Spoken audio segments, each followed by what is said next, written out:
All right, guys, we're back. Is everybody there?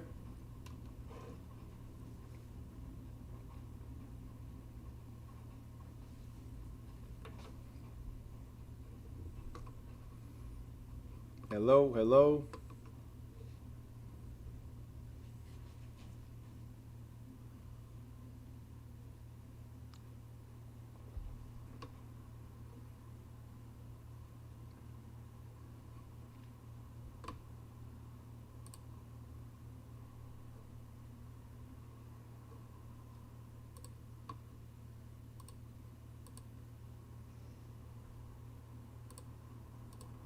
Can you guys hear me? Okay. Just want to make sure.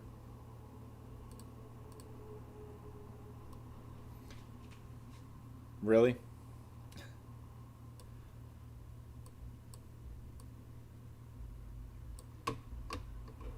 Terrible.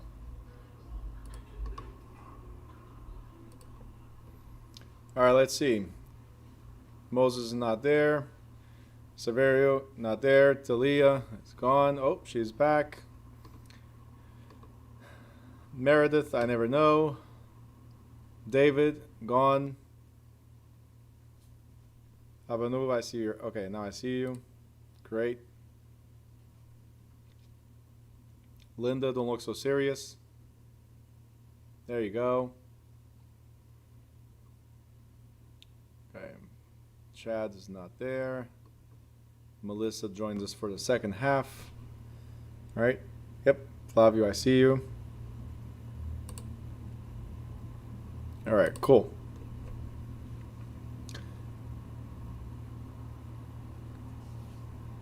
Okay, Rudy's there. Heather says he's running to the computer. All right. I know you're there. I just wanted to make sure you just didn't leave it on, Melissa. I know. You guys think I don't see you? I see you. All right, guys. So part two of leases.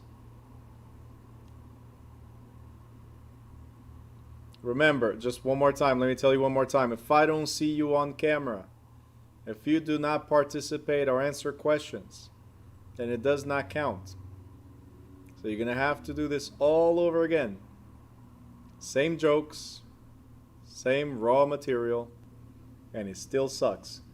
But you get to see me again. All right, let's go. Improvements. What is an improvement? When it comes to leases, an improvement, because you're only allowed to work inside your property, right? Because that's the only space you have for the whole house, right? Inside your unit. Then when we talk about improvements, we're talking about making changes to your unit, whatever you're renting, right? And it says here, we talked about this in chapter 5, that a tenant, that's how we ended the chapter, right? With fixtures and stuff, right? A tenant may make improvements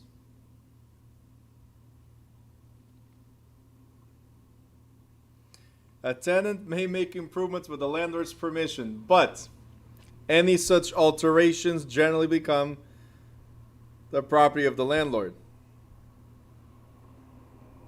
I will not use it again, Heather.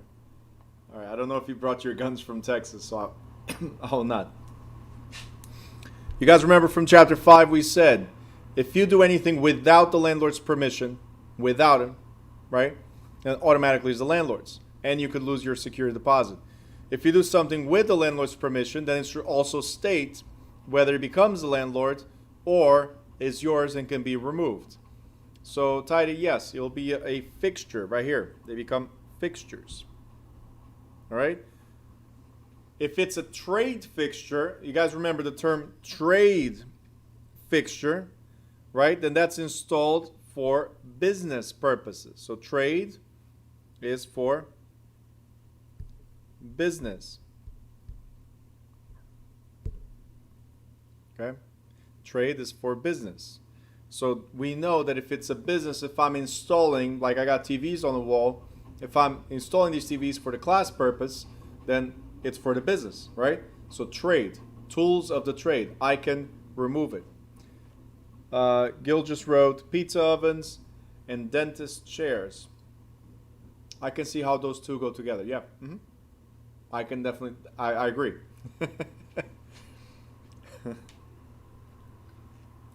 Janice just said, like, hair dryers in a beauty salon. No, I'll keep it at that. Okay. So next, maintenance of the premises. All right, maintenance of the premises. Every residential lease, oral or written, is considered to contain, pay attention to this, an implied warranty or guarantee or assurance of habitability. So, in all seriousness now, right, we're talking about a landlord, residential landlord must maintain the property in good condition. What does that mean? It means that I have to guarantee, guys, that the units are proper, that they're fit for human habitation, and that you are not endangered, that your life, health, or even safety is not endangered. Very important. The landlord has to guarantee that. So, a landlord is required to maintain dwelling units in a habitable condition.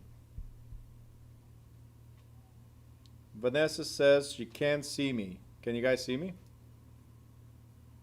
All right. Where is Vanessa? Well, Vanessa, I can't see you either.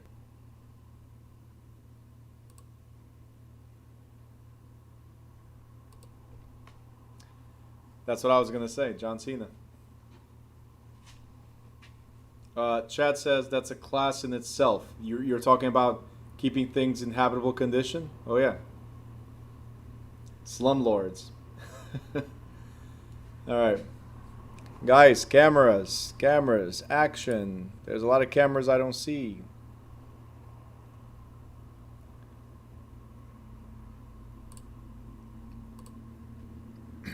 It's your loss. All right. So I have to keep it in proper conditions, and I have to maintain. So hallways, stairs, elevators, I got to take care of that. The tenant does not have to make any repairs unless the lease states it, right? Some of the stuff in my lease says, for instance, I'll put some of the burden on you, like changing the AC filter. If it's a central air, I'll ask you to replace it. Not me, you. If it's a light bulb, I'll ask you to replace it. So up to a certain amount and certain things, it's on you. Now, I don't put the burden on you to bring an electrician to fix something electrical, right? But changing light bulbs, yeah, I put in detail in the lease because I've had calls where, Bruno, the light bulb in the kitchen is not working. Replace it. Right? The air condition is not blowing cold air. Well, let's see what the problem is. And filters are like, clogged. So no air goes through. It's tough. So I started putting all these details into the leases. Up to $250, depending on what it is, up to $250 is the tenant's responsibility to fix. I might share that responsibility depending on what the problem is. Above $250, I am aware. It's me, 100%. All right? Unless, of course, you caused the problem. So everything is in the lease explicit, okay? Or expressed. Now, a landlord must make necessary repairs within a reasonable amount of time after notification. What do you guys think is a reasonable amount of time? What is reasonable? You tell me there's a problem. What is a reasonable amount of time? When should I make the repairs?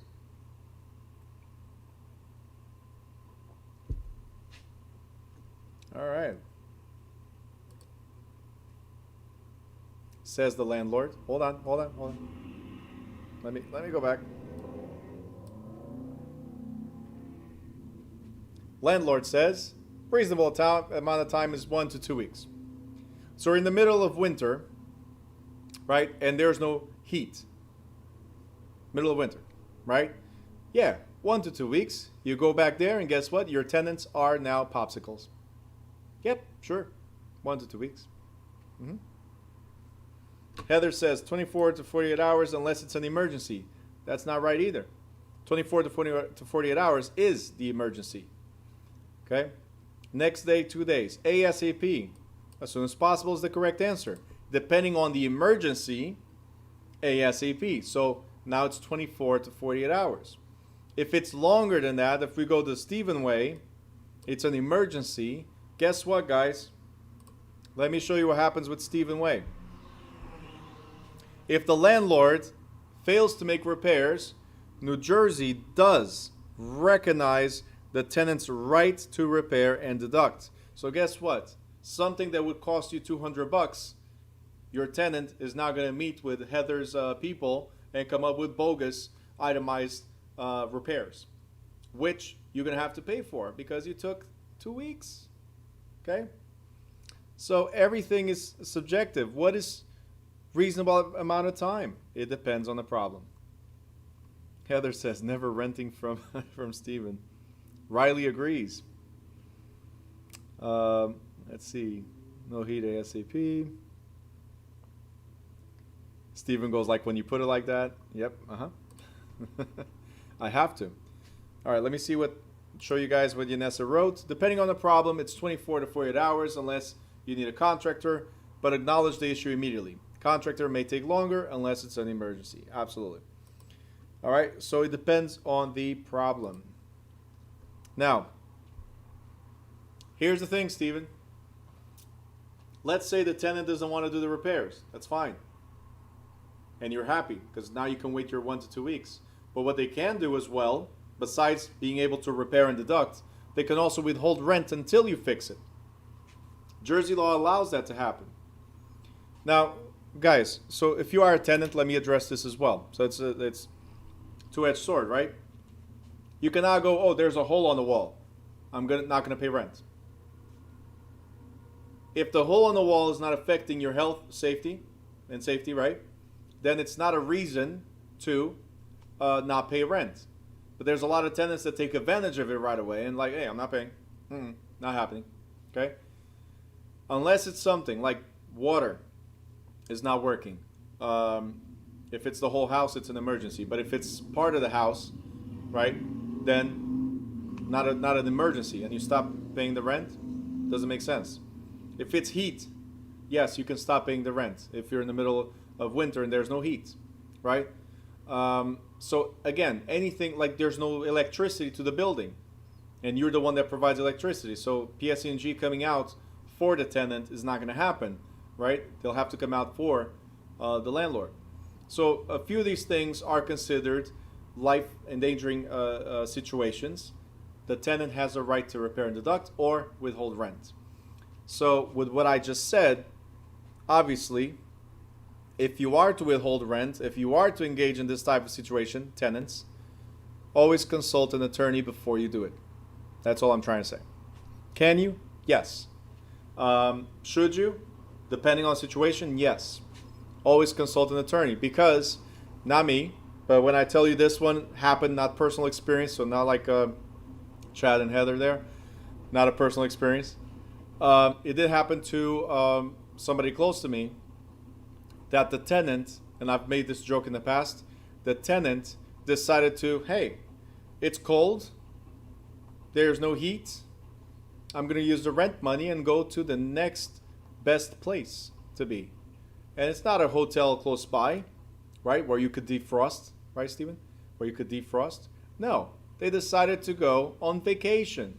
Cancun is not a dramatic enough situation where you can go to Cancun. The judge will look at it and be like, no, you went on vacation. If you told me you spent the same amount of money to go to the hotel next door because close to your house and that's where all your stuff is and it was unbearable to be at your house, I understand.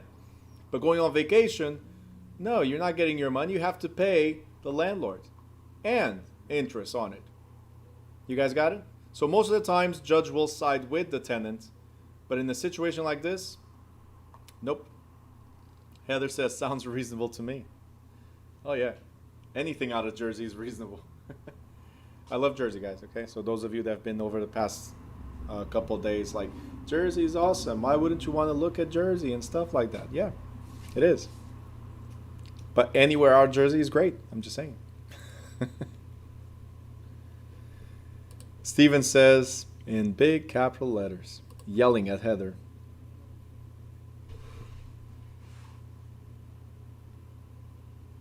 Okay, this has become an official feud. New Jerseyans versus Texans. We got Jonathan and Steven fighting Heather. Carlos says, can never have you as a tenant. You talking about me or are you talking about Heather? Or Steven?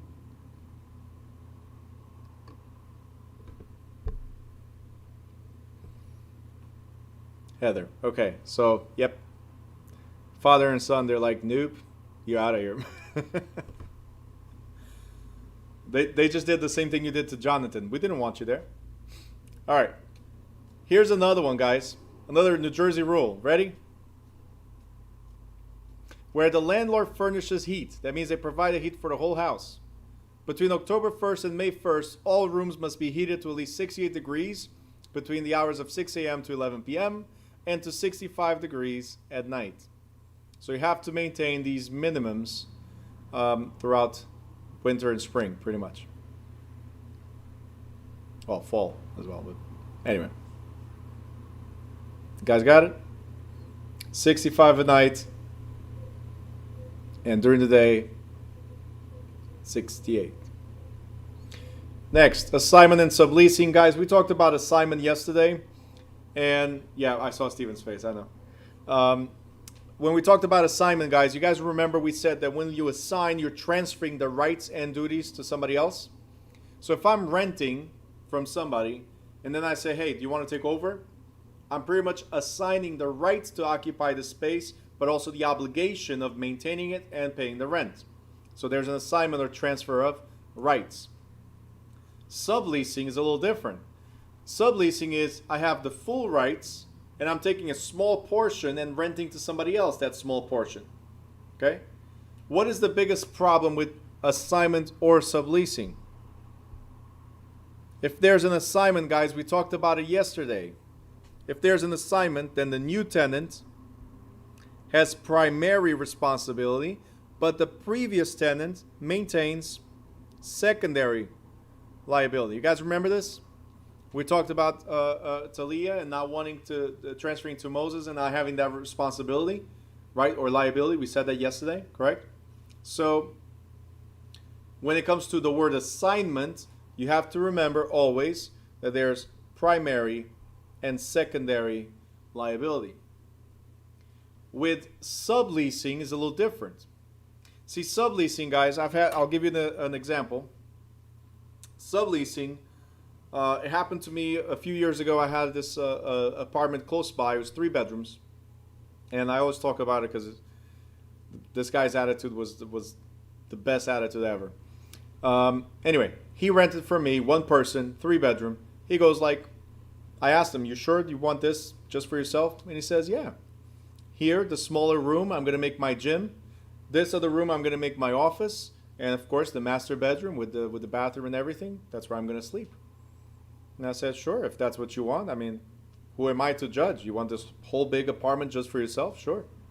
So that means that if anything happens, you understand that the lease is in your name. Nobody else can occupy this unit without my consent. So everything is in the lease, right?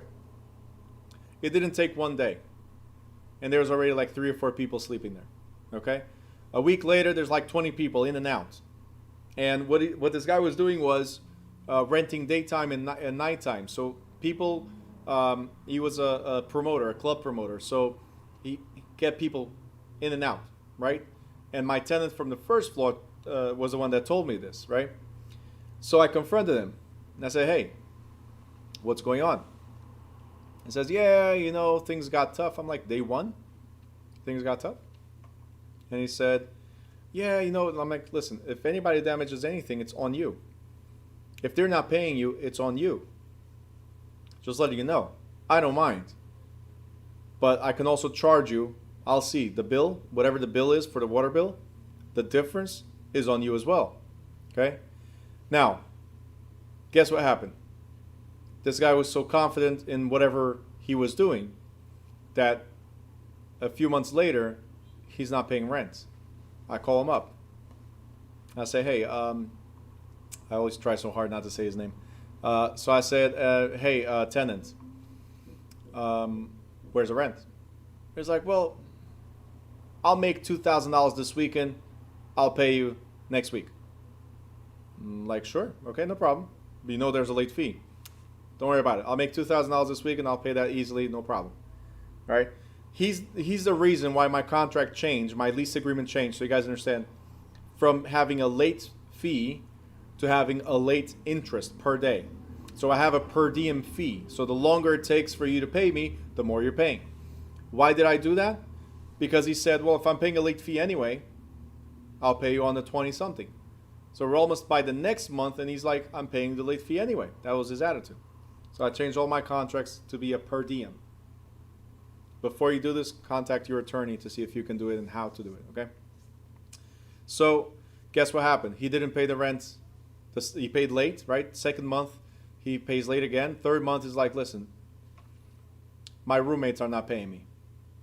And I told him, it's not my fault. I rented to you. If you subleased to somebody else, you are still totally responsible. You are the one responsible, not the people you sublease to. If you're renting rooms to other people, that's your problem. You are the one responsible to paying me. If they don't pay you, that's not my problem. I'm not going to go after them. Their name is not on the lease. And guys, that's the problem with the subleasing. Subleasing. You are still the one responsible for everything.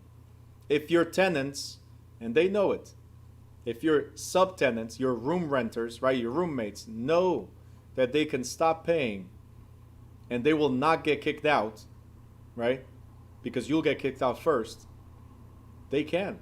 Again, professional renters. So let's address a question here real quick.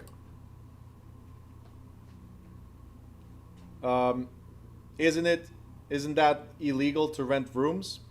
It depends. If you're registered with the city, right, for room rental, you can.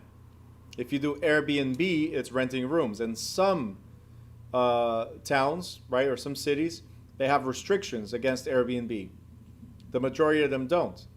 So in this case, Airbnb did not exist for this tenant. He was the local Airbnb. And my apartments were the local Airbnb.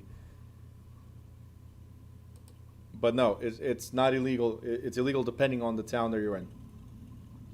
All right, next, destruction of premises. It's common sense. If you destroy, you have to fix. If I destroy, I have to fix. Steph just wrote, that happened to one of my neighbor's roommates. What do you mean, they didn't pay?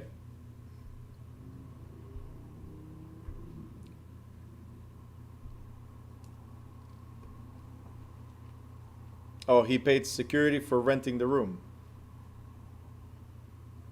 Hey, gotta be smart. Airbnb, that's what they do. Right? You pay a deposit, you rent. Yep. Subleasing.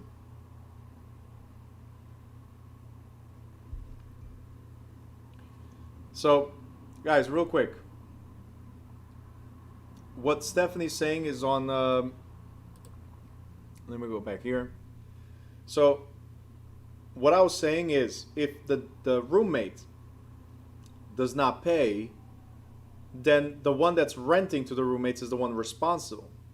Here, what happens is the roommate paid the security deposit, but then when he left, the master leaseholder did not give the security deposit back. All right? Go ahead, try to fight it. That's going to be an issue in itself, because for $500 a room or even $1,000 a room, it's going to be very difficult for you to get that money. And vice versa.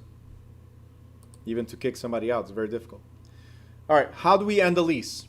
You guys already know if it's a definite period of time, right? So 4 years, right? Let's state 4 years. Then it expires at the end of that time period. I don't need to give you any separate notice. We already talked about this, right? If there's a breach of the contract, of the agreement, then the landlord may terminate the lease and evict the tenant. But eviction must be handled through a court order. So you have to go to court to evict. The landlord who wishes to get rid of a tenant is not allowed to use threats of violence, maybe in Texas, not here, change locks, discontinue essential services like water or heat, or seize the tenant's possessions. See, a lot of landlords, I told you guys when we started, think this is my house. If they're not paying, they're getting out. No.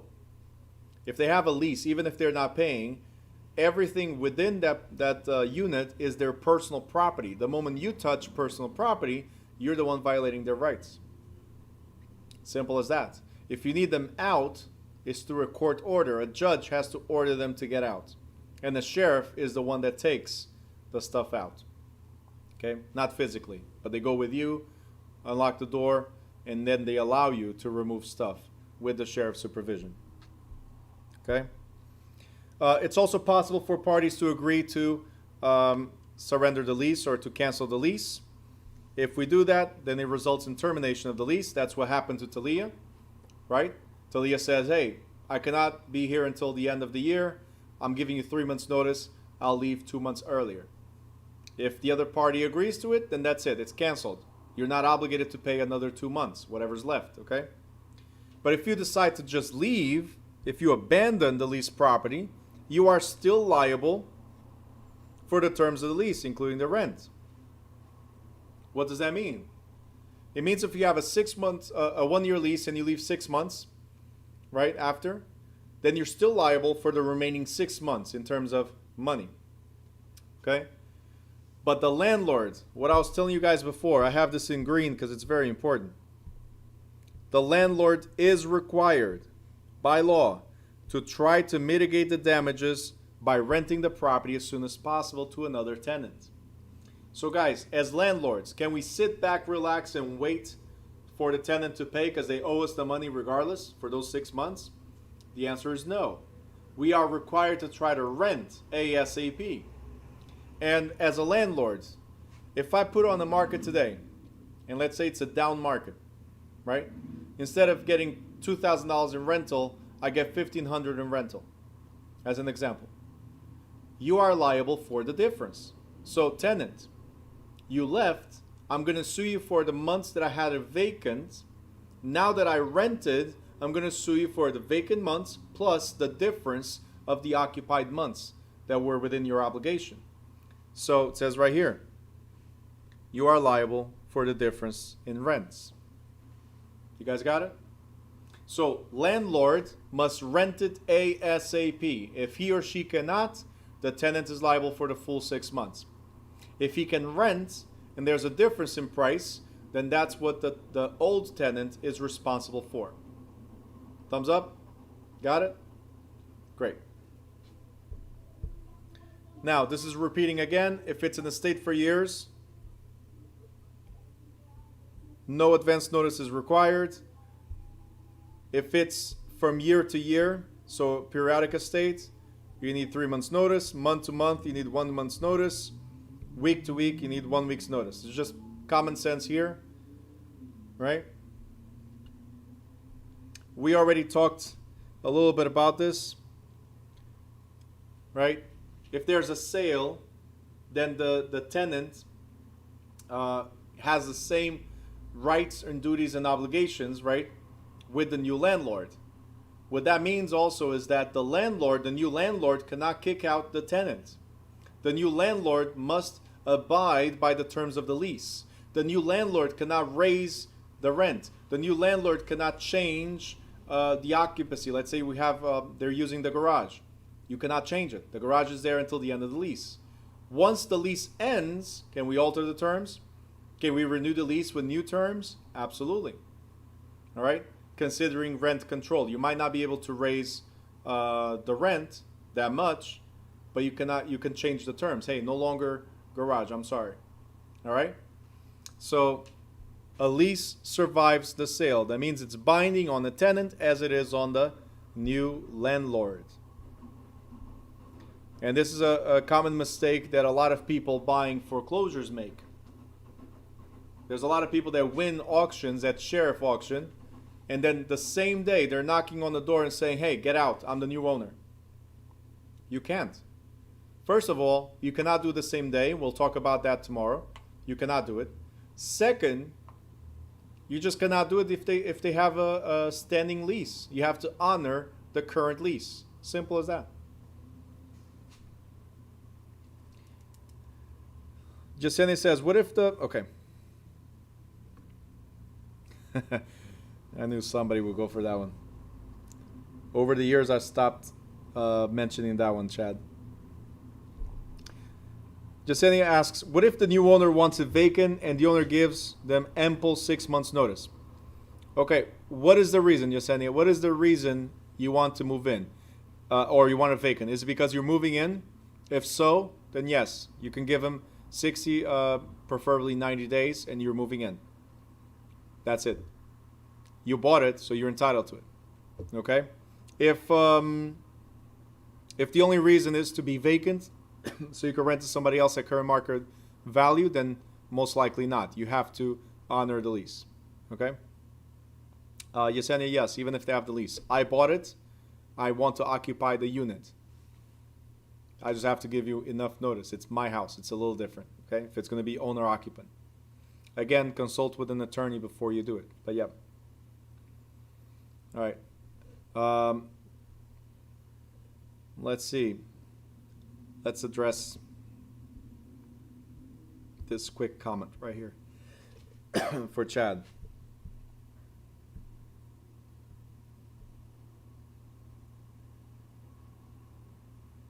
Okay. It doesn't say, Chad, it does not say to notify the landlord before the death occurs. What it says is within 90 days of the death, so died today, right? Within 90 days of the death, if me and you were renting a unit, let's say, right? What it says is when you die, right? Because I will never die, I'm sorry. So when you die, I have to, within 90 days, let the landlord know, hey, listen, I know we had a 1-year lease, but for me to get out of the lease, you know how Texas rules are, I had to take care of Chad. So I'm no longer liable. There's only one of us paying. I got to go. Can the landlord force me to pay the full rent? No. Can the landlord force me to maintain the terms of the lease? No. A death terminates the lease. All right? As long as I, within 90 days of Chad's death, okay, notify the landlord, Chad's no longer here. Right? So that's what it is. It's not before death. Okay? Chad goes like, I was wondering if I needed a good tarot card readers. Yep. Or just get the master plan. It's the crystal ball to the future. So maybe you'll know. All right, so let's resurrect Chad real quick because we need him back for the class. You're welcome. I'm like that. I kill people, bring them back. All right. Landlords and tenants. Pay attention to this. Ready? Truth in renting. I'm sure there's a lot of things that we've covered so far and things we'll cover over the next couple of pages that nobody here was aware of, right? There's a few things that I'm pretty sure you guys will be like, I never knew. Guess what? Landlords, most of the time, do not know. Tenants, most of the time, do not know. But everything we're covering in this chapter, which I believe should be an obligation, like something mandatory to every potential landlord, right? Everything that's in the chapter is also covered in the truth in renting. Now, what is the truth in renting? It's a statement, annual updated statement by the Division or Department of Community Affairs. And included is information on eviction procedures. So how can you evict somebody? Building maintenance requirements, which we just talked about. Rent and lease provisions, which we just talked about. Landlords, tenants. Look what it says here. It says landlords must give a copy to every tenant and post a copy on the property. Let me know. Who got this truth in renting? Who received it? Tenants. Did you receive it? Let me know if you've received it. Tenants.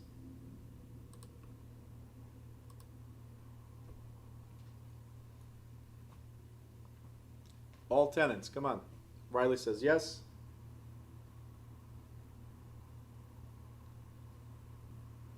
Mina Fozzie says yes. Gary says yes. Do you guys see the amount of yeses compared to the amount of nos? Right?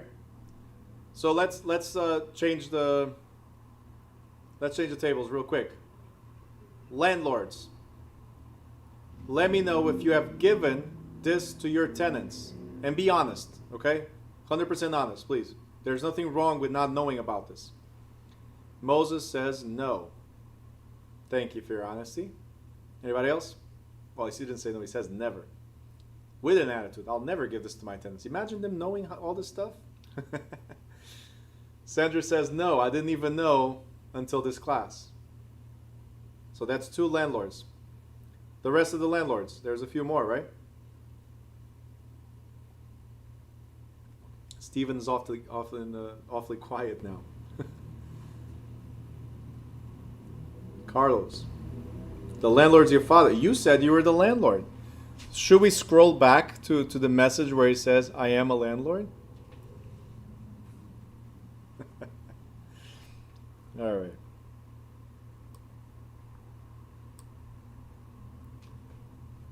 Okay. Carlos, you've given that? Okay, cool. Flavio ran out of battery on this. Okay, he's back. Thank you. Welcome back. All right, cool. So apparently no more landlords. Tenants stopped. It's okay. Let's see what Riley wrote here. So as you guys can see, most landlords, no. Most tenants, no. Riley wrote, my lease is roughly 45 pages. What a waste of paper. But yes, 45 pages. And the truth in renting was the back of the agreement. But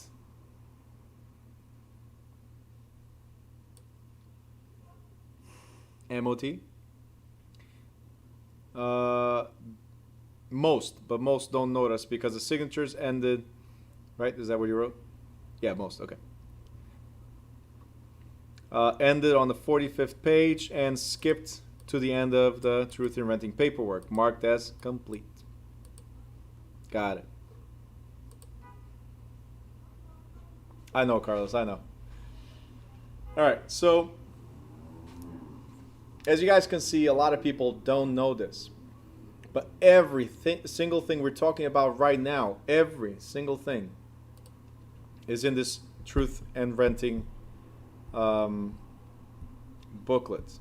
It's no longer available for sale, but right here it says you guys can get it online. It's available for free. Here's where you can get it in English, and here's where you can get it in Spanish. If you speak a different language and you feel discriminated against, you can make a complaint to the Department of Community Affairs. All right? Not to me. So available in English, available in Spanish. Make sure you get it. Now that you know, landlords, make sure you get it. And make sure you provide. Because if you don't have this, believe it or not, you could get sued. Tenants are allowed to, even though the law is clear, widely known, it's available and all that, they're allowed to say, hey, he never gave me this notification, therefore I don't have to this, I don't have to that, including this one. But I told you earlier that you have to disclose not only to tenants, so landlords, let me know if you've done this, you have to disclose to tenants, but also to local governments and state agencies, right? We talked about this before. All the names of the owners, names and addresses of the owners, officers of a corporation that may own the building, resident managers, managing agents, superintendents, and look at this one right here. I'll even highlight it. You have to tell everybody, tenants and the city and the state, all the information including mortgage holders. What are mortgage holders? Who can tell me? We're going to go over this more in detail tomorrow, but who's the mortgage holder? Let me know.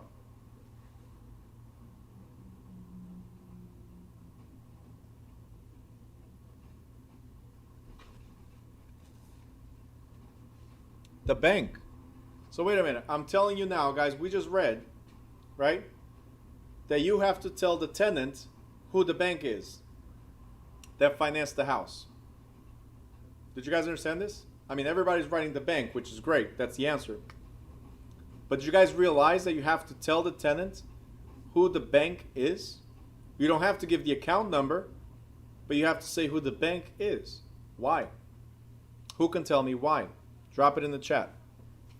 Why would this be a requirement? I mean, the city, we understand if something goes wrong, right? The city needs to know that there's tenants there, right? But why the bank? Why does the bank need to be given to the tenant?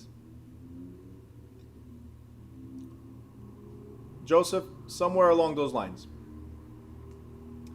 Gary says for records. Nope.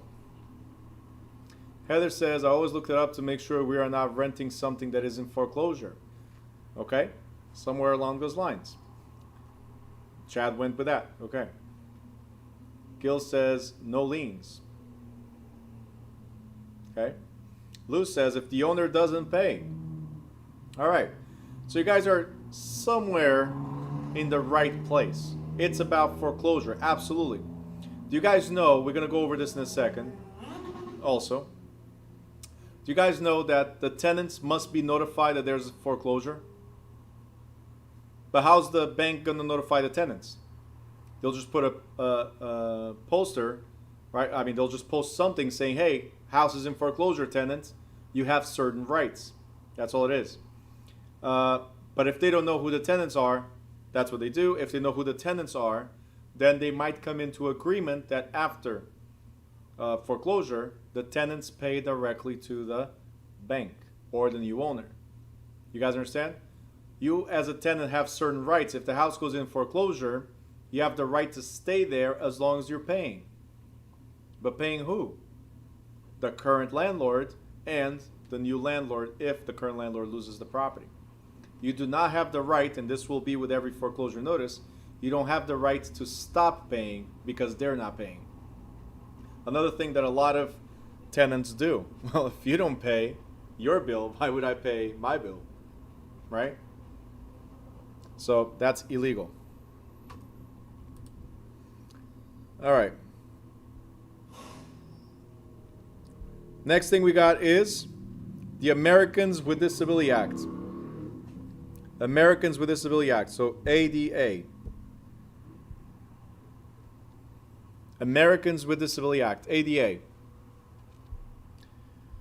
First of all, this is mainly for property managers and obviously big buildings. We're not talking about residential, right? So it says right here, property managers must be familiar with Title III of the ADA, which prohibits discrimination in commercial properties. Okay, actually I made a mistake here. There you go. Discrimination in commercial property. So ADA is about commercial properties. We'll get there, Gil. It's about commercial properties. So ADA is about disability. That's number one. These are the things you should remember right away. ADA, disability. ADA, commercial, not residential. So you should pop up right away. ADA, disability, commercial, not residential. Now, what are we saying?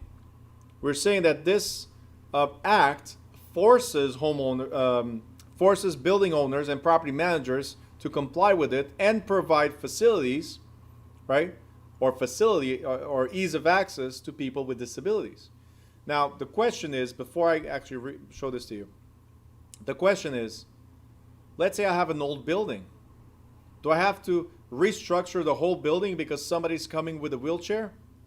Do I have to put an elevator in the building because one person in a wheelchair? The answer is no. So that's the third thing you need to remember, right? That's the third thing you need to remember. You have disability in commercial property, but owners of existing structures are protected from the massive expense of extensive remodeling. ADA only wants to make sure that you have reasonably achievable accommodations. What does that mean? It means that if it was easy to do, if it was cheap to do, right, you should have done it. That's how they see it. Why isn't it done? It's a matter of more common sense than anything else. You could have easily done it. What could you easily do? Well, remove barriers that could block an entrance, right? This was with little difficulty and low cost. That's reasonably achievable. Ramping or removing an obstacle from an otherwise accessible entrance. When we had wall-mounted public telephones, it's still here and it's great as an example, right? Lowering them for people that cannot reach, obviously, lowering the public-mounted telephones.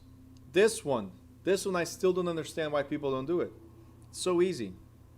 Adding raised letters and braille markings on elevators.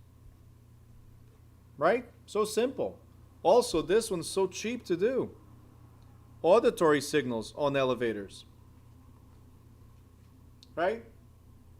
Handicap parking spaces. They're so easy to do. It's just mark. This one is handicap. Simple. Right? So if you guys understand what's happening, and I'll read what you guys have in a second.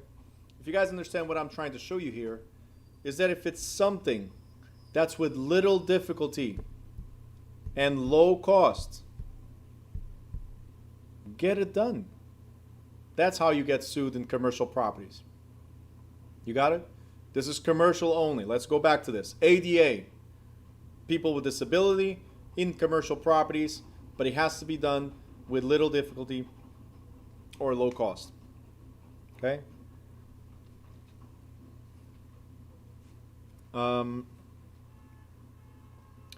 Heather says, one of the questions on our practice test related to second paragraph, it says,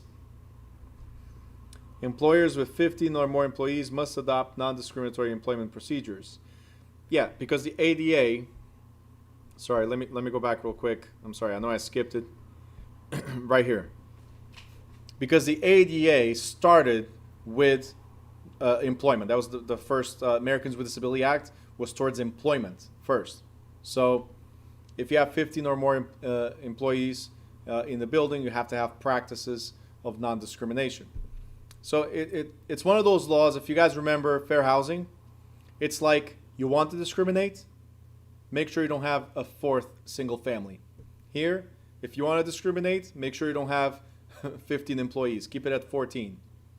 It's one of those things, right? It's like health insurance. You're an employer, you have to provide health insurance if you have 5 employees or more.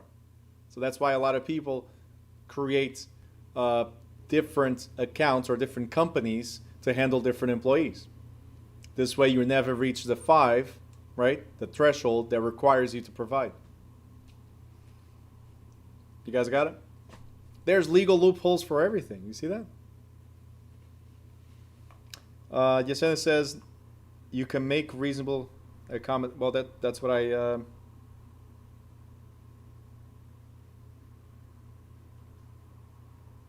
Yesenia, were you going against me or you're agreeing with me? Now I'm not sure. Sorry, just want to address this one. Oh, you're agreeing. Okay, good, because I was about to kick you out of the Zoom. So it says right here, you can make, because the way she wrote it, like no, you can make. You can make reasonable accommodations like bathroom bars, those right next to the toilet, for instance, to help you get up and sit down. Very helpful after you've been there for like half an hour or more. So you type before you finish. There you go. I got it. I'll allow you to continue until the end. Next. Natalie, let me know when you stop eating. I mean, I just see you eating. She changes position, still eating. I'm like, you're like me on this coffee, which is now done.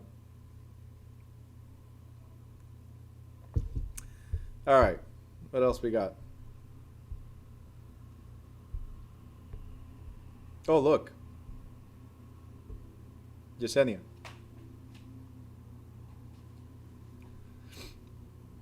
All right, next.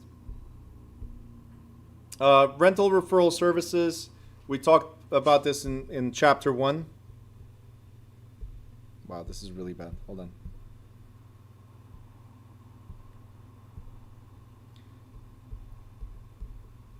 Chapter 1, right at the end.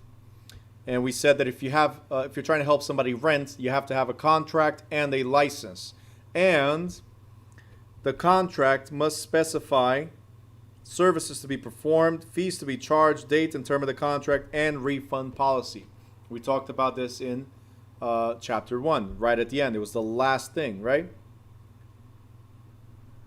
This might be a question in the school or the state exam. Something related to this. It says units that are advertised must be checked every day if they're advertised. Units that are simply listed must be checked every 3 days. Listed means on the MLS. Advertised means newspapers, social media like Craigslist, Facebook, stuff like that, right? You must check to see if it's still available. You cannot falsely advertise something, all right? Unless you're Zillow or Trulia, which stays there for like a month, and then when you call, oh, it's been rented. Yeah.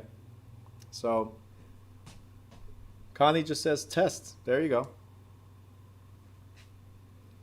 go. Natalie says eating keeps me awake after working all morning.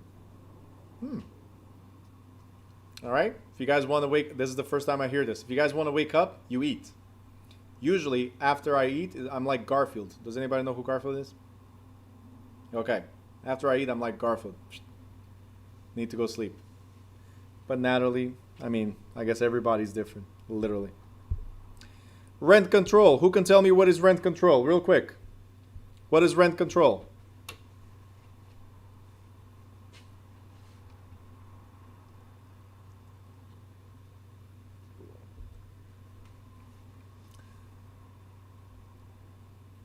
Daphne says, like in New York.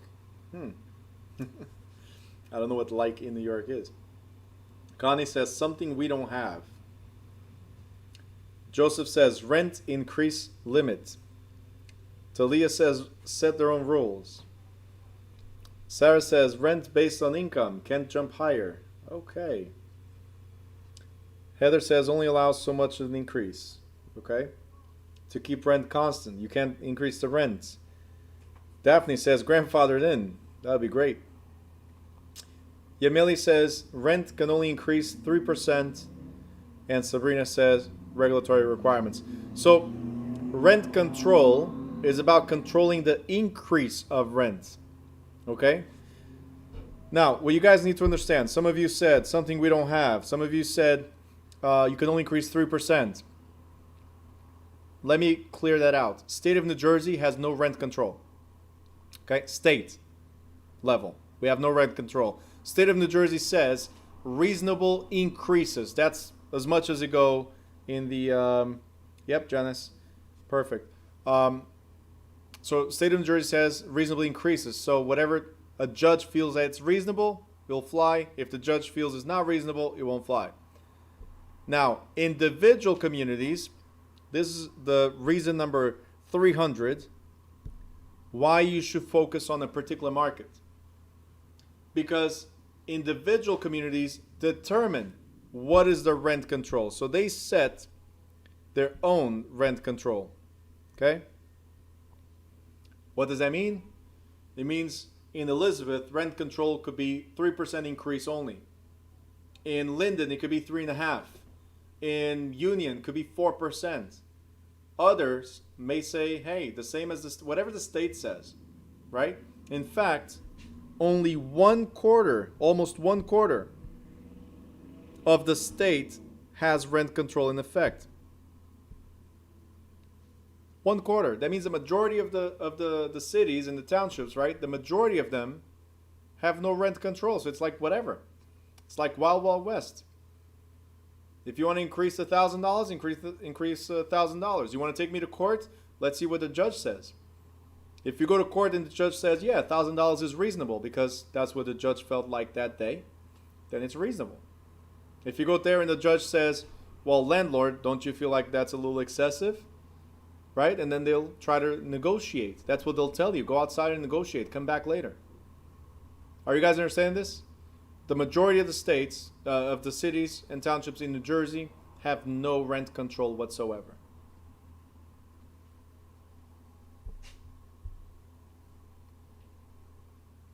Good? Natalie, you can keep eating. I was just joking. I see you stopped for a second, so I just don't want you to feel bad. Also, it's just to show Heather that I don't pick just on Daphne, okay? All right, eviction. Yesterday was Anthony, and today is looking a little bit better than yesterday. Yesterday looked like you're... What am I doing here? No, yesterday, no, Monday. What am I doing here? Today is kind of like, what am I doing here, but I can survive this type of look. Daphne laughs. Eviction. You guys already know right now what eviction is, right? It's kicking somebody out. You guys already know also that you cannot evict somebody without a court ruling. We got this. Remember when we talked about Daphne's case where 3 months without paying, right? The blank checks, and then they gave her another 3 months. Well, this is what it was. Okay? This is what it was. It says, guys, in cases of hardship, the tenant is allowed to stay there for up to 6 months. Yeah. Not paying. It's like, hey, again, landlord doesn't need it. Just go ahead, stay there for free. People that know this will use and abuse this. People that don't know this, the landlords, suffer from it. All right? The next thing, we talked about this in chapter 7. Right? We talked about this in chapter 7 in condo conversion. You might not be able to kick out certain people. Who? People that have disabilities or are 62 or older cannot be evicted just because of a condo conversion. In fact, if they stayed there for, if they lived there for more than 2 years, and they make no more than 3 times their county's per capita income and no more than $50,000, they're allowed to stay there and continue as tenants for up to 40 years. Up to 40 years.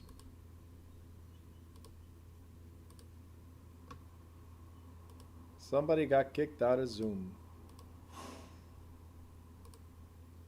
All right.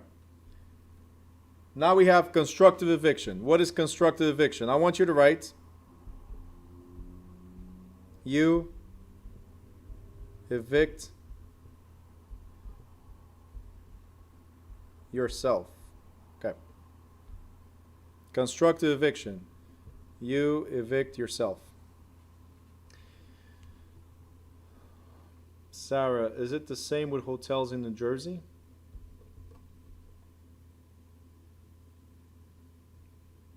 I'm a little lost on that one.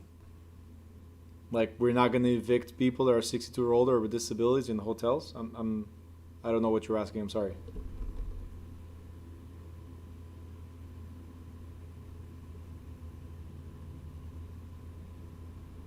Oh, where they do half and half type of thing? Okay, yeah. So there's a lot in New Jersey. A lot of them are popping now, where it's half and half. Half a hotel, so you're renting, right? And the other half is condos. So people purchased the units. Yep. So it could be like that. Yep. All right. So back to this. You evict yourself. Why would you evict yourself, guys? Because eviction is a dispossessed proceeding. So it's kicking you out of the property or separating you from the property, right? Why would you evict yourself? Let me know in the chat. Why would you evict yourself?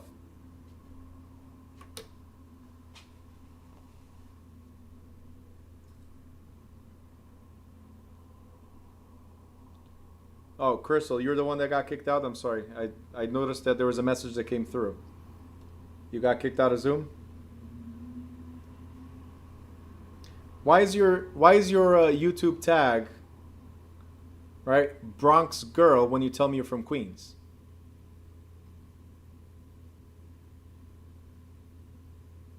I don't understand you guys. Update your tags.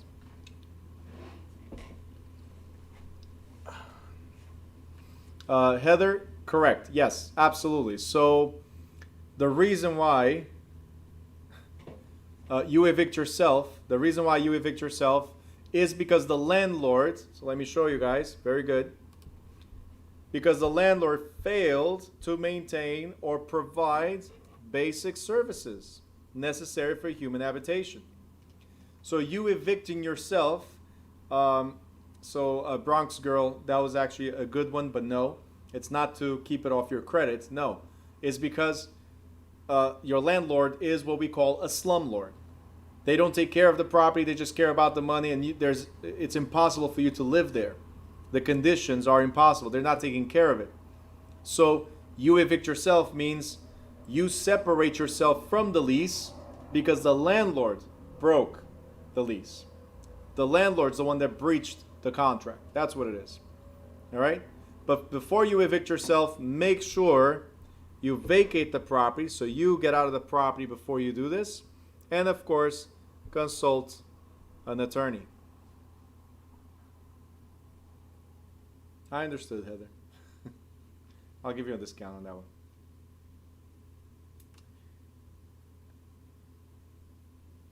Okay? Bronx Girl, you missed the prior discussion. We just talked about eviction itself. That people with disabilities or hardship, they can stay up to 6 months.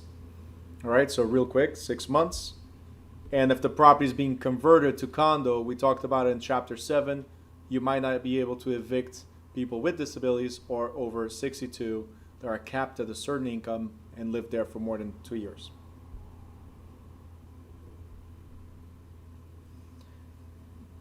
Mina's asking, are you able to do that at any time? What, the constructive eviction?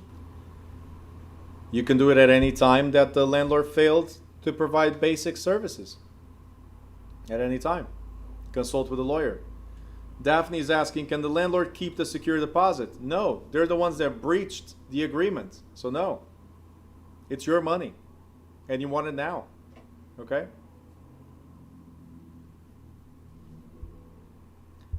Suit for possession or actual eviction. Again, this is called the dispossessed proceeding. Again, you're in possession of the property. The eviction is to get you out of the property.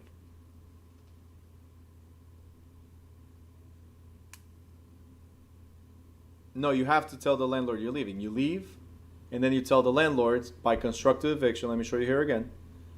You send them a letter. Hey, this is my constructive notice stating that I'm leaving because you failed to do this or that. And that's why you have to consult with a lawyer first. Okay?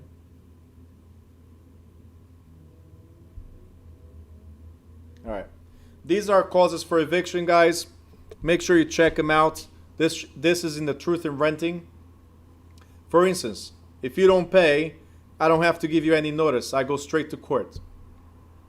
If it's for non-payment, straight to court. So in my rentals, you got up to the 5th day. At the end of the fifth day. So at the end of that day, if I don't receive a payment, in the morning, my attorney is in court filing a document.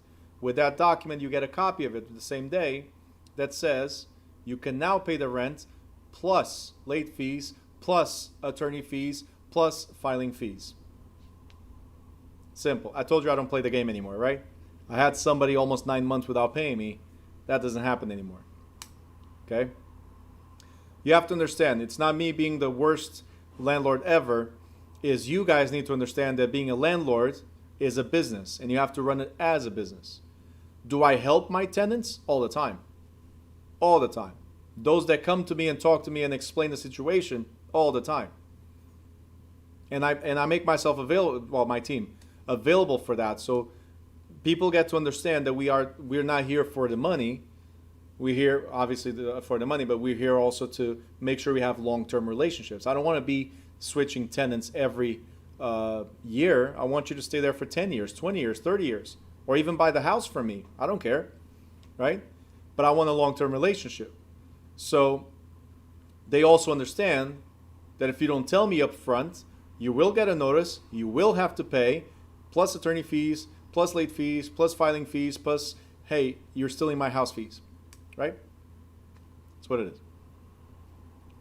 If it's tenant's disorderly conduct, you got to give 3 days notice. Hey, stop making noise. Stop banging the walls. Stop disturbing your neighbors. 3 days. If you don't stop, I'll go to court. And so on. There's different reasons, different causes for eviction. And different notices are needed. Okay? So make sure you guys go through these, because it does, maybe not in the school or state exam, but in real life, you should know. You should have that pamphlet about the truth in renting, and you should know what are your rights as a tenant, right? And your rights as a landlord. What are your duties as a tenant and your duties as a landlord? So be informed. And as a realtor or even a property manager, shouldn't you know this stuff, right? This I already covered, guys. So I'm going to skip it. I just put a notice here very quick, the call to action, which is if somebody, if the property goes through foreclosure, right? Property goes through foreclosure, you cannot evict the tenant. If they are current, you cannot evict the tenant. You have to, as a new owner, you have to maintain that tenancy, that tenant right there. And this is true whether or not the tenant has a written lease. As long as they're paying, you have to honor their stay. Simple. You cannot kick them out. All right, real quick. Yes, Mina. Same price. They cannot raise the rent. Now, what I'm going to do here is talk about the different types of leases. We have gross lease, net lease, percentage lease, ground lease, variable leases, right? The gross lease is the one that everybody knows. It's the residential lease. Residential. Gross lease, residential. And what does that mean? It means you pay $1,500 every month, as an example, and the landlord is responsible for paying taxes, insurance, and maintenance. These are called property charges. That's the taxes, insurance. Well, mortgage shouldn't even be here, but repairs and all that stuff, maintenance. The net lease is where you pay $1,500 plus a portion or all, okay? Plus a portion or all of the property charges. What are the property charges? Again, taxes, insurance, or other expenses. And this, yes, mean that you find them more in commercial or industrial buildings. So net lease, mainly commercial or industrial buildings. Okay? Every time you see triple or hear triple net, sometimes shows like this in the leases. Triple net. It means net taxes, net insurance, net maintenance. Triple net leases, that means you're responsible for these three. You pay $1,000 plus a portion or all of these three. Percentage lease. Well, it's the same thing as a net lease, right? So it's a net plus a percentage of business. Okay? So percentage lease is you pay $1,000 every month, right? But every time your business goes above a certain amount of volume per month, I get a percentage from that. So that's what it says here. So here's an example. Your lease is a minimum monthly rental of $1,200. But every time your business goes above $30,000 per month, okay?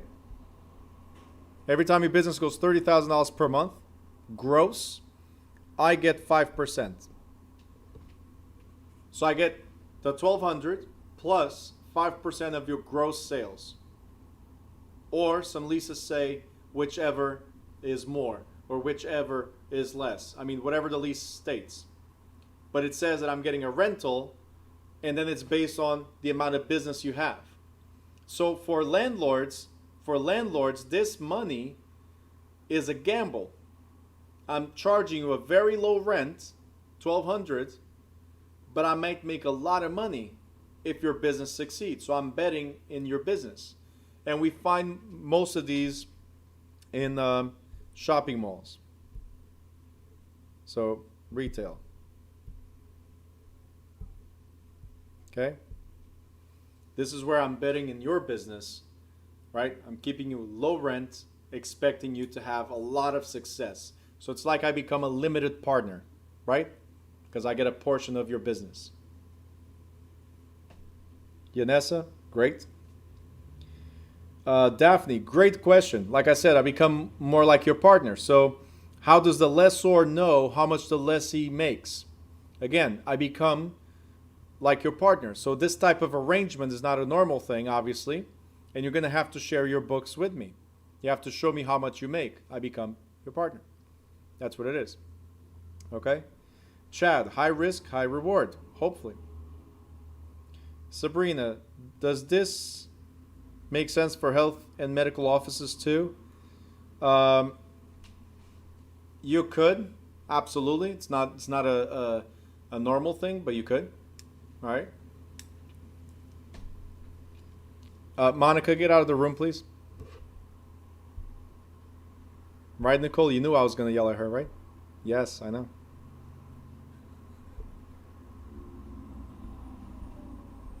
Tell her she has an exam next Saturday, by the way. Did you tell her? Next Saturday. All right, there's other types of leases.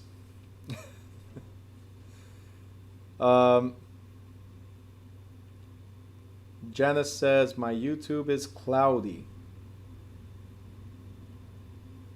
All right, somebody bring the sun, please. All right, there's variable leases. As the name says, it varies. So we have a graduated lease. That means it increases in stages along the term of the lease. Or we have an index lease, which is based on cost of living index.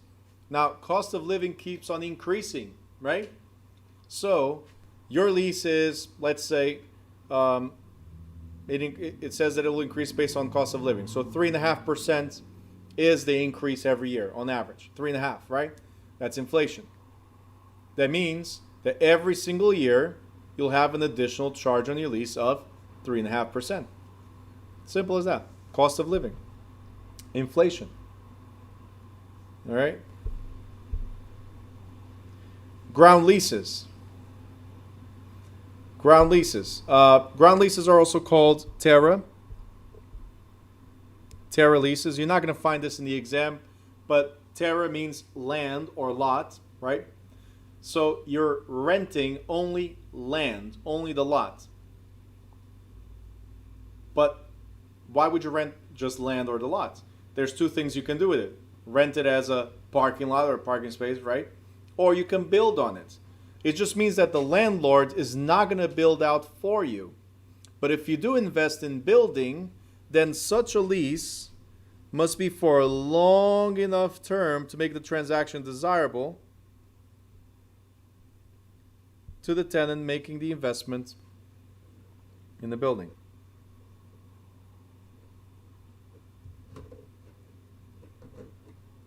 Okay? Now, these net leases could go for terms of 50 years or longer, and it's not impossible to see a almost 1,000-year lease. Because again, if you're going to put $2-3 million into my property, right, it makes sense that it's not a short-term lease. It's a very long-term lease. All right? Any questions here? No? Okay.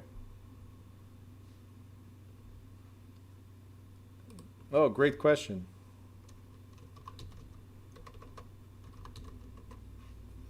Could you make a winery on a ground lease? You can make whatever you want on a ground lease if they allow it. If the town allows you to do it, that's a permit. Yeah, exactly. Uh, Chad wrote oil leases, cell towers, and the like. Shopping centers, for instance. Um, Pharmacies like Walgreens, most of the times they rent the land and they build on it, right? So it could be a lot of stuff. Okay, it could be a lot of stuff. Whatever's allowed by the town and whatever's agreed between the landlord and the tenant. There's this guy here in Newark that rented a spot that's now a Walgreens. He's making like 20K a month for the past, I don't know, 25 years now or something. 20K a month. And Walgreens pays. They're open 24 hours.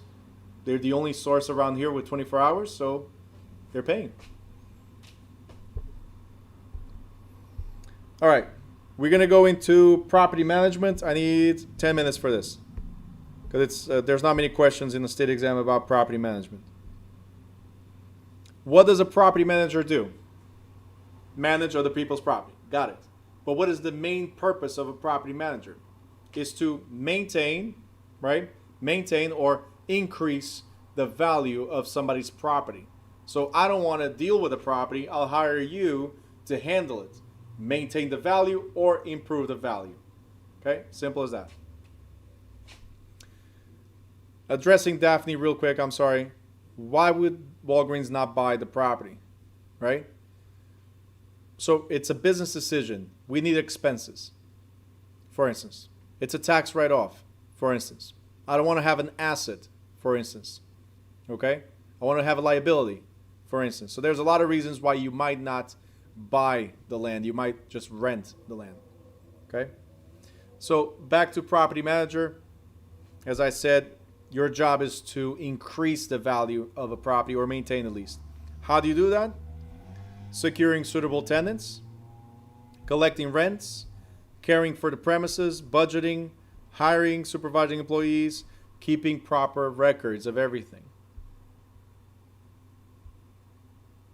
Again, these things are common sense. That's why I'm going right through, okay? You have to have a management agreement. And you are considered, Gil, an hour later, I addressed what you wrote before. You are considered a general agent. You guys remember universal agent, general agent, and special agent? Universal agent has full powers over somebody else's property, right, or assets. General agent has some or broad powers over somebody else's property. Nicole, you're welcome to come. No. Go back to Nicole real quick. Go back. You're welcome to come here to class. Just bring mask and all that stuff. At least you won't have distractions of your mother. I know how it is. Anyway, so and then there's a special agent, which is us. One, yep, Gil, realtor is special. We are all special. You know that. One duty only, or one responsibility only. Now, one of the responsibilities, guys, one of the responsibilities we have is to budget. What is budgeting? First of all, we got to look at operating expenses. And these are, what are operating expenses? And these are fixed expenses, or the cost to keep lights on or keep the business running.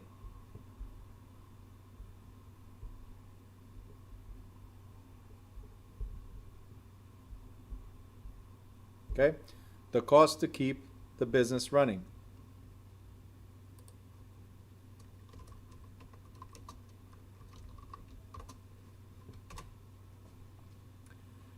Anyway. So fixed expenses. Where are fixed expenses? Employees, management, property taxes, insurance, electricity, water. These are the costs to keep the doors open, the business running. Fixed expenses. We also have capital expenditures. What is that? Well, major expenses like replacing a roof. To replace a roof, is this something that costs $5? No, it could cost a whole lot of money. Can we do it this month? Maybe not. Can we do it this year? Maybe not. Can we do it in 5 years? Yes. So we're going to divide that cost over 5 years. That's what we're doing. Okay? You guys got it? So major expenses we need to prepare for always. Renting the property. This is also common sense. You guys should know by now that a property manager manages the property. A property manager does not rent the property. They will hire the services of somebody licensed to do so. We call it a leasing agent. So, right here, leasing agents don't do property management. Property managers don't do leasing. Could they be one and the same? If the property manager is licensed, yeah, why not? You guys understand? Could they be one and the same? Yep. Rental rates. Well, comps. Simple as that. How do we figure out how much to charge for rent? Comparables. Simple as that. We're going to look at the competition, so it's called spying the competition, and say, hey, your building looks like mine. Your units are similar to mine. You're charging $1,200, I'm going to charge $1,200. Right? If one is better, then mine is lower. Less expensive. If mine is better, then I'll charge a little bit more. So just like looking at properties for sale, we're going to compare to similar properties in the area to figure out rentals. This one is also common sense. If there's a high level of vacancy, a lot of people tend to drop the rent prices. But high level of vacancy doesn't really mean that the problem is the rents are too high. The problem could be you, the manager.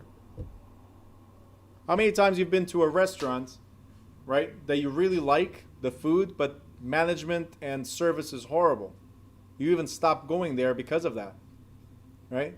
It's the same thing. Management in a building could be bad, and people don't want to live there because of the I mean, it's a nice building, but every time I have a problem, I have to deal with this manager. Are you guys understand this? So it's not always lowering the rents that's going to fix the problem. I mean, if you make it for free, I'll go live there. That's yeah. I'll deal with the attitude. Conversely, a high percentage of occupancy may appear that you have an effective rental program, but it could also mean that rents are too low. Did you guys understand that? This means that if there's a high demand, what should you do? Raise the rents. It's as simple as that. Let's say, as an example, guys, let's say I have here 32 spaces to sit here. If I have 30 spaces already sold and I have 2 available and somebody really, really wants to take the class now, could I charge more? If I wanted to. You guys understand? It's the demand, supply and demand. If it's an area that's in demand or an item that's in demand, we could increase prices. All right, almost done. Tenant selection. Simple. Make sure the tenant fits the space. And this, okay, guys, let me stop here for a second. This is true for buyers as it is for tenants. A lot of you guys, and I'm considering you guys already licensed, right? A lot of you guys go show properties just for showing. You don't realize, wait, this person that's buying has 2 kids. This unit is not good for 2 kids. This neighborhood might not be good for 2 kids, right? Because like there's high traffic. It's a high traffic area, so maybe this is not the right area for my client. Let me ask the client, hey, do you think this might be good for you based on these circumstances? Does that make sense? We have to make sure that the tenant or the buyer are pleased and they fit the space. A great example is about this. Are you going to have a manufacturing company? Are you going to have a manufacturing company renting a space in a strip mall, for instance?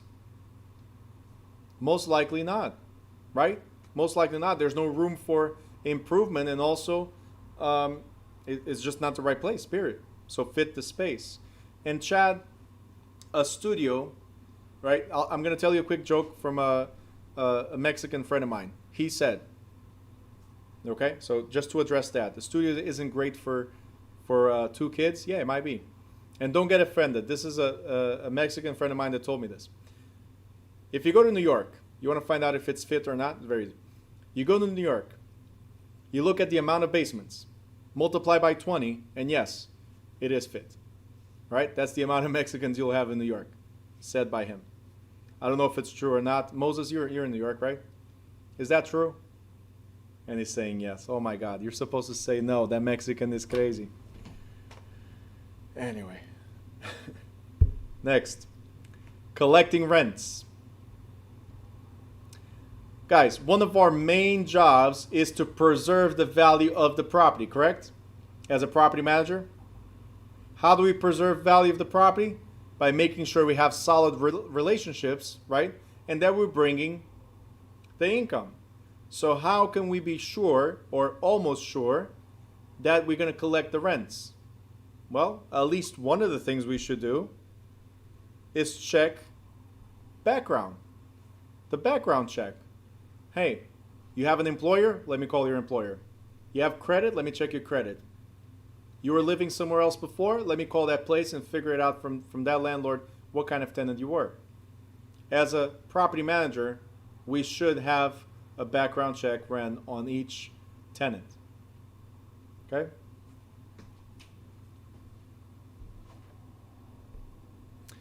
Talia, do you want a smaller pen? I can send one to you.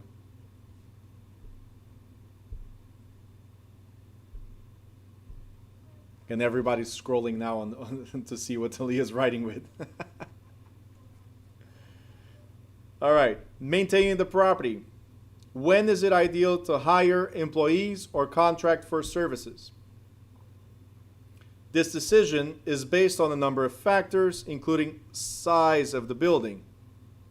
If I have a 100-unit apartment building, is it wise to contract for services or hire employees? It's wise to make sure I have an employee, like a superintendent, right? Somebody that's going to be local, fixing local problems, instead of contracting for service every single time. Like plumbing, it costs on average $350 for a professional company to come out, including a few hours.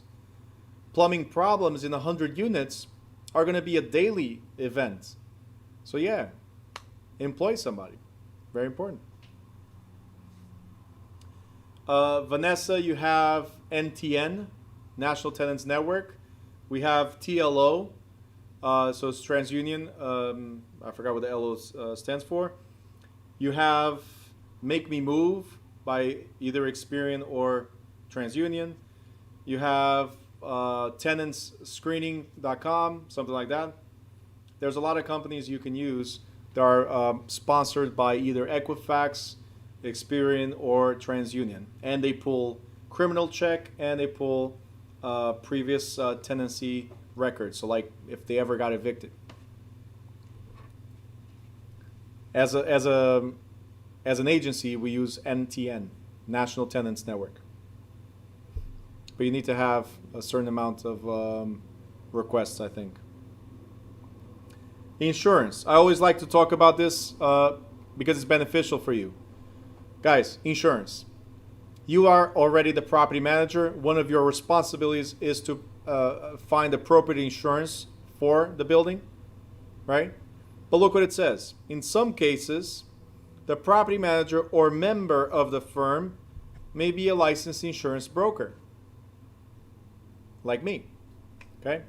Why would you be a realtor, right, a real estate salesperson and an insurance broker? Why? Why would you be a realtor, insurance, and mortgage person? Why? Different streams of income. In terms of property management, you have your salary, right? The building needs to be insured. We just said right now. The tenants need to have renters insurance because I mandate on all my properties. Imagine 100 units. Yeah, renters insurance. They have a car. They need car insurance. They have health, they need health insurance. And if they have a life, they need life insurance. So 6 different ways to make money as a property manager. Think about it. Okay? Sarah just wrote, make that money. Yep. And be a one-stop shop. There you go. All right, guys. This is the last thing, right where it says management field. It talks about being a certified property manager. We said this in chapter 3, different designations depending on the field or the niche that you're going to go to. If you want to be a property manager, this is important. If you want to be a property manager, this is important. Participating in these types of associations helps you share experiences.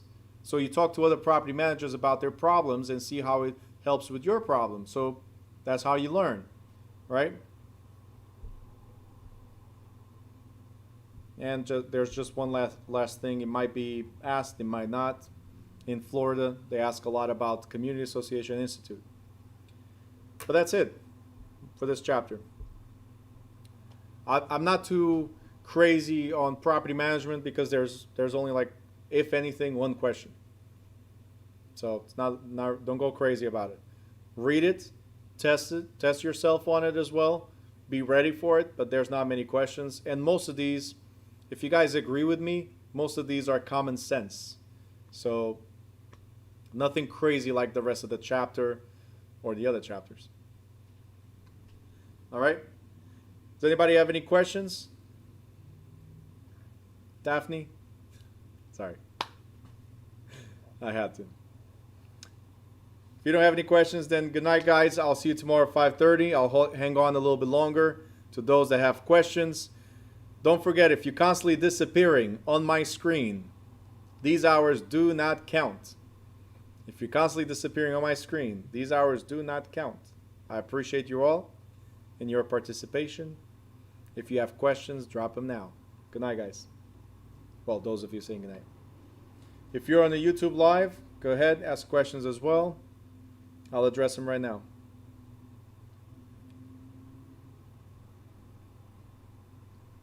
Wow, everybody leaving. That was quick.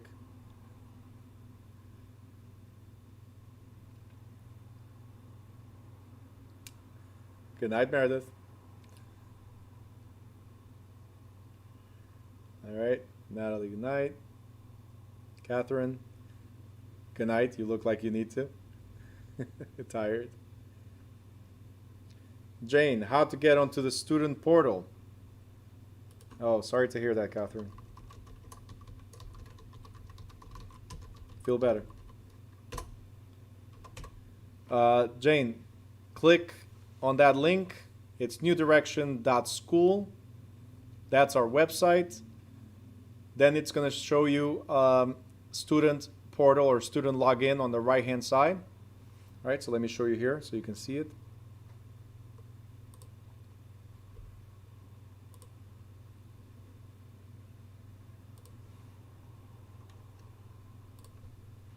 So you get here to the school, and then right here it says student login. You see it? Right on top, on the right hand side, student login. You click on it, and it says log into your account. Once you log into your account, right, it'll give you access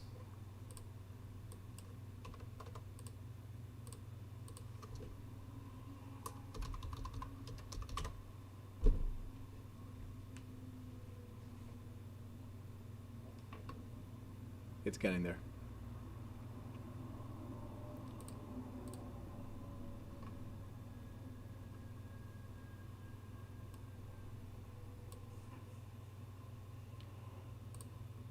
Okay, getting there, getting there. Okay, so once you get to your account, Jane, this is what you're going to see. It's available also on your phone, so mobile, and this is what you're going to see. Chapter 1, real estate licensing. You have a video right here. Chapter pages, key terms and review quizzes, PowerPoints. Click to get into the Zoom. If you click on chapter 2, then it changes to the replay of chapter 2. on the left-hand side, if you scroll down, so these are all the chapters in order. And if you scroll down, it says access to course resources. And it tells you you have access to Facebook group, WhatsApp group, to the ebook that we're using, to the Quizlet. Gives you access to past videos on YouTube channel, live classes on YouTube channel. Test yourself right here once you complete 90% of the course. Fingerprinting for you to schedule your fingerprints. Good night, Jonathan. And if you passed the school exam, here is where you schedule your state exam. Okay. You also have a list of recommended books. This is my recommended library of books right here. Click straight to Amazon if you want to buy it. And that's it. I mean, straight links to find it. Okay. And that's it. Everything is here. Okay. So make sure you're in. Okay. Good. Vanessa, I just saw your message. You're having problems with Zoom? Yeah. Bronx girl from Queens also got kicked out a couple of times apparently, and a few other people. I can only tell you that it's either service, because the majority of people were here. So I don't know if it's the internet on your end, if it's Zoom on your end. I'm not really sure if it's our end, because we had 40-something people on the line, and only 3, 4 people actually got bounced. So I'm not sure what it was. Just go back to the replay, or if you have any questions, I'm here. So, okay. Okay. Any questions you want me to address? Flavio is just making hours, not asking questions, eating, enjoy. Vanessa, thank you. I appreciate it. All right, guys, if there's no other questions, I'll see you tomorrow, 5:30. Make sure you don't miss any hours, please. Make sure you're always on the camera, please. Thank you. Have a good night.